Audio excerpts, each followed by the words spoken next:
ইস্যুতে মহাখালীতে স্বাস্থ্য অধিদপ্তরের কথা বলছেন স্বাস্থ্য অধিদপ্তরের মহাপরিচালক ডাক্তার এবিএম খুরশিদ আলম। সরাসরি চলে যাচ্ছি সেখানে। যেহেতু আমাদের 8 সপ্তাহ সময় আছে মধ্যখানে, তাহলে দ্বিতীয় ডোজ দেওয়ার আগে আমরা 8 সপ্তাহ সময় পাবো। এর মধ্যে আমাদের দ্বিতীয় চালান চলে আসবে, তখন তাহলে পরে আমরা বেশি সংখ্যক লোককে আমরা দিতে পারবো। তো এইটা একটা পরিবর্তন হয়েছে মূল পরিকল্পনায়। আর আরেকটা বড় চ্যালেঞ্জ আমাদের কাছে ছিল যে এটা নিরাপত্তাজনিত ব্যবস্থা নেওয়া। সেই ক্ষেত্রে আমাদের আন্তঃমন্ত্রণালয়ের যে কর্মকর্তাগণ উপস্থিত ছিলেন, কালকেও বৈঠক হয়েছে, আজকে একটু আগে আমরা সেই বৈঠক থেকে এসেছি। সেখানে পুলিশের লোক ছিলেন, র্যাবের লোক ছিলেন, তারপরে এনএসআইয়ের লোক ছিলেন, আর্ম ফোর্সের লোক ছিলেন, সবাই বিভিন্ন জায়গায় প্রতিনিধিরা ছিলেন। তারা সবাই একযোগে আমাদের প্ল্যান অনুযায়ী আমাদেরকে সাহায্য করবেন।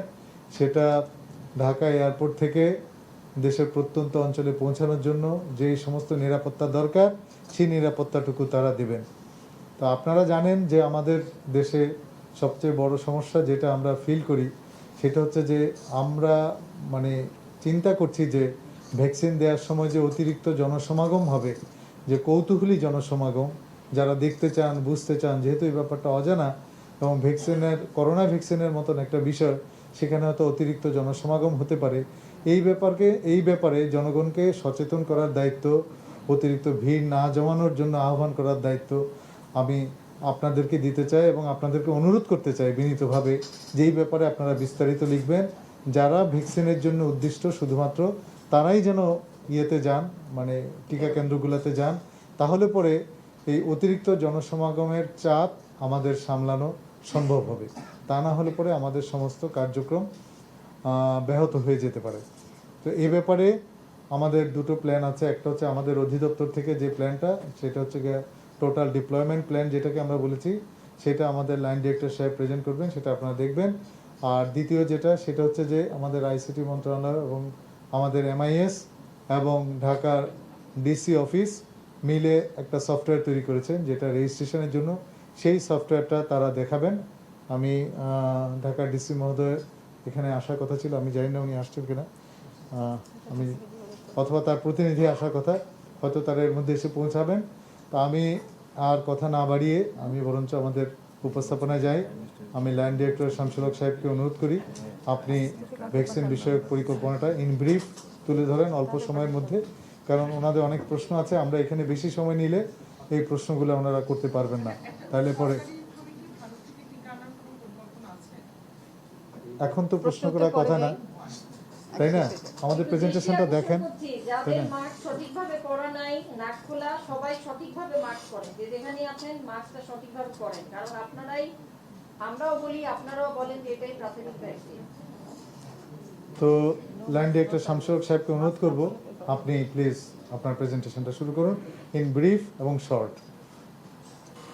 ধন্যবাদ সম্মানিত মহাপরিচালক মহোদয়, director general of health services, এবং আজকের এখানে উপস্থিত আছেন আমাদের সম্মানিত অতিরিক্ত মহাপরিচালক মহোদয় এবং পরিচালক এমআইএস, সেই সাথে সিভিল সার্জন ঢাকা এবং উপস্থিত মিডিয়া পার্সোনেল বৃন্দ, এবং আমার আরেকজন ডাইরেক্টর, উনি এমআইএস এর দায়িত্বে ছিলেন। আমরা সবাইকে স্বাগত জানাচ্ছি আমার পক্ষ থেকে। আসলে স্যার ইতিমধ্যে মোটামুটি একটা সারাংশ আপনাদের সামনে তুলে ধরেছে, আর আমার বিশ্বাস যে ইতিমধ্যে আপনারা অনেক কিছুই জানেন। তবুও যেহেতু শেষ মুহূর্তে আমাদের কিছু পরিকল্পনায় চেঞ্জ করতে হচ্ছে, সেই জন্য হয়তো আপনাদের সাথে এই তথ্যগুলা জানানো দরকার, সেটা আমরা মনে করি। আর একই সাথে আমরা প্রথমেই বলেছি, যখনই ন্যাশনাল কোনো প্ল্যান তৈরি হয়েছে, এটা লাইট প্ল্যান, এটা প্রয়োজনে চেঞ্জ করা যাবে। কোভিড ভ্যাকসিন এখন যেটা আসছে, আপনারা ইতিমধ্যে জেনেছেন, আমরা ভ্যাকসিন এই মুহূর্তে আমাদের হাতে ভ্যাকসিন যেটা আসছে ভারতের সেরাম ইনস্টিটিউট থেকে, আমরা 3 কোটি ডোজ ভ্যাকসিন পাবো 1.5 কোটি মানুষের জন্য, এবং এই ভ্যাকসিনটা 6 মাসে পর্যায়ক্রমে আসবে। প্রতি মাসে একটা করে সংখ্যক ভ্যাকসিন আছে, সেটা 50। এটা ইতিমধ্যেই স্যার বলেছেন। আশরাফিকে ডাকেন তাড়াতাড়ি।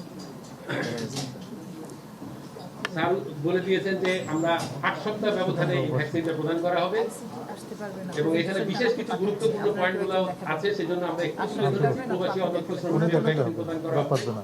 কিন্তু সেখানে একটা কথা আছে, কেউ যদি দুই ডোজ ভ্যাকসিন গ্রহণে ইচ্ছুক হন তবে তাকে অবশ্যই 2 ডোজের মধ্যবর্তী সময় ব্যবধান নির্ধারিত 8 সপ্তাহ দেশে অবস্থান করতে হবে।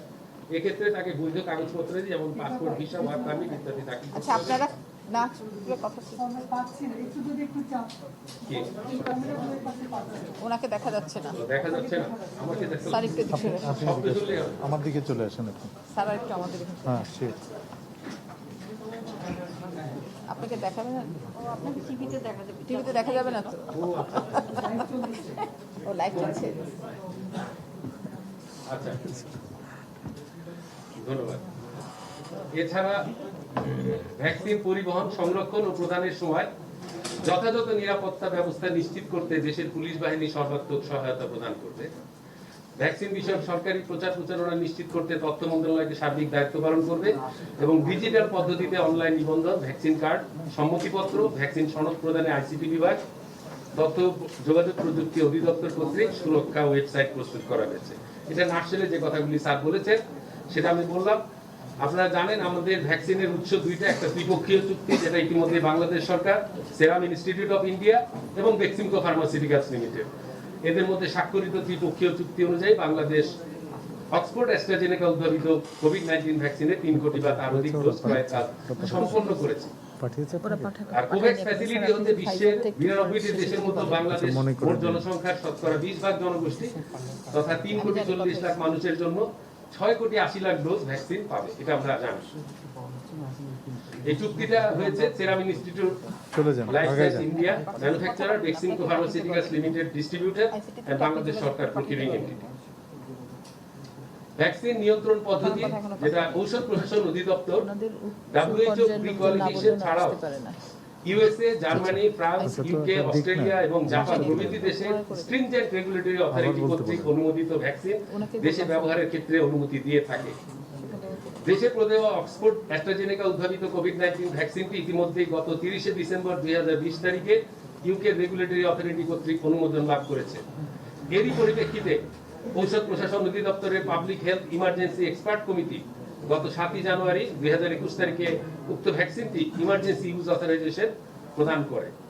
এতে করে দেশে উক্ত ভ্যাকসিন ব্যবহারে আর কোনো বাধা নেই। নকল ভ্যাকসিন প্রতিরোধেও ঔষধ প্রশাসন অধিদপ্তরকে যথাযথ ব্যবস্থা গ্রহণের নির্দেশ প্রদান করা হয়েছে। এখন আমাদের ভ্যাকসিন প্রাপ্তির তালিকা প্রস্তুতকরণ।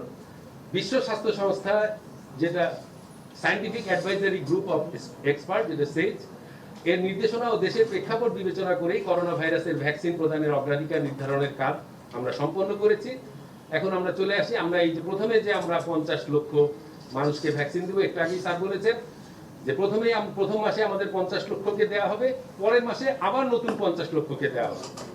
এতে হবে কি 1 কোটি মানুষকে একসাথে ভ্যাকসিন দেওয়ার জন্য প্রচুর মানুষ ভ্যাকসিনের আওতায় আসায় এই রোগের ট্রান্সমিশনটা কম হওয়ার সম্ভাবনা আছে এবং এই পদ্ধতি পৃথিবীর অনেক বেশি এখন ফলো করছে। প্রথমে আসবেন স্বাস্থ্যসেবায় সরাসরি সম্পৃক্ত সকল সরকারি স্বাস্থ্যকর্মী। আমরা এখানে এখানে যে সংখ্যাটা আপনারা দেখবেন, এই সংখ্যাটা কিন্তু এস্টিমেটেড, একটু কম বেশি হতেই পারে, আমরা একটু বেশিটাই হয়তো ধরে রেখেছি। এরপরে আছেন কোভিড-19 স্বাস্থ্যসেবায় সরাসরি সম্পৃক্ত সকল অনুমোদিত বেসরকারি ও প্রাইভেট স্বাস্থ্যকর্মী। এখানে একটা জরুরি কথা আছে, অনুমোদিত। প্রথম রাউন্ডে এনারা চলে আসবেন। এরপরে আসবেন আমাদের বীর মুক্তিযোদ্ধা, তারপরে সম্মুখ সারির আইন শৃঙ্খলা রক্ষাকারী বাহিনী, এদের মধ্যেও যারা 50%কে আমরা প্রথম মাসেই দিয়ে দিব। তারপরে সামরিক ও বেসামরিক প্রতিরক্ষা বাহিনীরও অর্ধেক, মানে এখানেও যারা ফ্রন্টলাইনার হিসেবে যারা যোগ্য হবেন।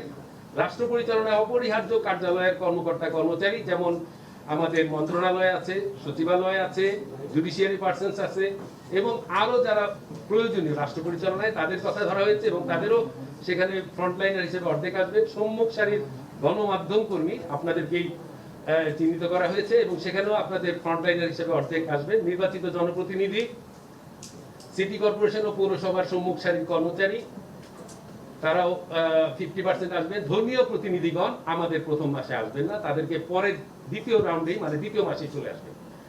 মৃতদেহ সৎকার কাজে নিয়োজিত যারা আছেন, এটা খুবই গুরুত্বপূর্ণ, আপনারা জানেন, এবং তাদেরকে আমরা এখানে প্রয়োজনীয় মনে করেছি, এই কমিটি মনে করেছে। জরুরি পানি, গ্যাস, পয় নিষ্কাশন, বিদ্যুৎ, ফায়ার সার্ভিস এইসবের এবং অন্য পরিবহন কর্মচারী যারা এর সাথে যুক্ত তাদেরকেও নেওয়া হয়েছে।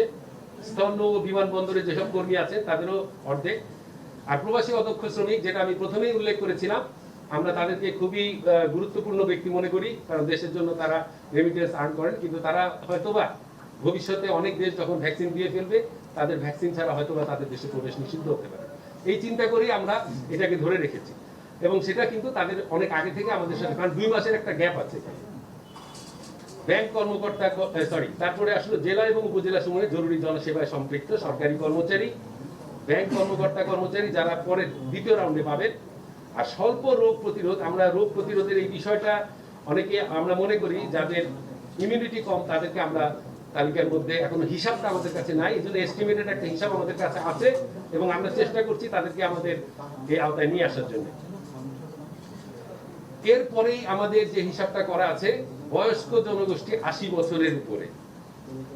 আপনারা জানেন 2011 সালে আমাদের সেন্সাস হয়েছিল, 2021 এর সেন্সাস সামনে। এখন ওইটাকে হিসাব করেই আমাদের এই প্রজেকশনটা দেওয়া, এবং সেখানে উদ্দিষ্ট জনসংখ্যা আছে প্রায় 13,12,973 জন। এই 80 বছরের ঊর্ধ্বের মানুষ, একটাই কারণে এদেরকে আমরা চিহ্নিত করতে পেরেছি যে আপনারা দেখেছেন কোভিডে আক্রান্ত হলে বয়স্ক লোকেদের মৃত্যুর হার অনেক বেশি, এবং তারা আসলেই, আমরা তাদের প্রতি শ্রদ্ধাশীল এবং তাদের কথা চিন্তা করে এই 80 বছরের ঊর্ধ্বে এবং 77 থেকে 79 বছরের মধ্যে আরো আছেন 11,03,653 জনের মতো। এই 2 গ্রুপই প্রথম মাসে চলে আসবেন। আর সাথে আমরা আরেকটা গ্রুপকে রেখেছি, সেটা হলো জাতীয় দলের খেলোয়াড় যারা বিদেশে যাচ্ছেন। অনেক খেলা এখন বিদেশে হবে, আমাদের খেলোয়াড়রা বিদেশ যাবেন, সেখানে ভ্যাকসিন ছাড়া হয়তো তাদের জন্য যাতায়াত। এই হিসাব করে আমরা মোট আর অতিরিক্ত বাফার হিসাবে একটা স্টক রেখেছি। এই হিসাব করে আমাদের 50 লক্ষ মানুষ প্রথম রাউন্ডে পাবেন। একইভাবে দ্বিতীয় রাউন্ডের হিসাবটা উপর থেকে নেমে আসবে যখন দ্বিতীয় রাউন্ড শেষে আমরা 70 বছরের ঊর্ধ্বের সকল ব্যক্তি আমাদের এই ভ্যাকসিনের আওতায় চলে আসবে। মানে 2 মাসের মধ্যে আমাদের দেশের 70 বছরের ঊর্ধ্বে সকল ব্যক্তি এবং আমাদের যে উদ্দিষ্ট অন্যান্য গ্রুপ যারা আছেন, আমরা এতক্ষণ বললাম, সেই গ্রুপের মানুষরা থাকবেন। তৃতীয় এবং চতুর্থ মাসে যারা প্রথম মাসে পাবেন তারা তৃতীয় মাসে সেকেন্ড ডোজ পাবেন, যারা দ্বিতীয় মাসে পাবেন তারা চতুর্থ মাসে সেকেন্ড ডোজ পাবেন। এরপরে আসবে পঞ্চমে, মানে তখন আমাদের যে তৃতীয় মাসে ভ্যাকসিন আসবে, কিন্তু আমাদের টার্গেট তো আগে ঠিক করা আছে। পঞ্চম মাসের ক্ষেত্রে আমাদের শুধুমাত্র ধর্মীয় প্রতিনিধি যেটা বাদ পড়েছে তাদেরকে নিয়ে নেওয়া হবে, এবং তারপরে আসবে বয়স্ক জনগোষ্ঠী। একদম আমরা বয়স্ক জনগোষ্ঠী 64 বছরের ঊর্ধ্বে সকল জনগোষ্ঠীকে আমরা পঞ্চম মাসে ফার্স্ট ডোজ ভ্যাকসিন দিয়ে দিতে পারব, এবং এই গ্রুপটা সপ্তম মাসে গিয়ে আবার পাবে, কারণ ষষ্ঠ মাসে আবার ভ্যাকসিন আমাদের যেটা আসবে সেটা আমরা সপ্তম মাসে তাদেরকে দিয়ে দিব। এটা হলো আমাদের প্ল্যান। এছাড়া আপনাদেরকে জানাতে চাই, আমরা কোভ্যাক্সের সাথে আমাদের যে যোগাযোগ আছে, এবং তারা আমাদেরকে যেভাবে জানিয়েছে যে তারা যে কোনো সময়, মানে আগামী মার্চ থেকে জুনের মধ্যে হয়তোবা তাদের ফার্স্ট শিপমেন্ট চলে আসতে পারে। যদি এটা আসে তাহলে আমাদের ভ্যাকসিন জন্য আমরা আরো বেশি মানুষকে এর আওতায় করতে পারবো। আচ্ছা, আমরা এই ভ্যাকসিন রাখবো কোথায়? আপনারা ইতিমধ্যে স্যারের কাছ থেকে শুনেছেন যে ভ্যাকসিন রাখা হবে, ভ্যাকসিন তো তাদের ওয়্যারহাউসে রাখবে, সেখান থেকে আমাদের জেলায় পৌঁছে দেবে। ভ্যাকসিন ইস্যুতে স্বাস্থ্য অধিদপ্তরে ব্রিফিং করছিলেন স্বাস্থ্য অধিদপ্তরের মহাপরিচালক এবং ঊর্ধ্বতন কর্মকর্তারা। সেখানে বাংলাদেশে করোনা ভ্যাকসিন আনা, গ্রহণ এবং প্রদানের সবশেষ ইস্যুতে সরকারের যে পরিস্থিতি সেটি তুলে ধরছিলেন তারা। আন্তর্জাতিক সময়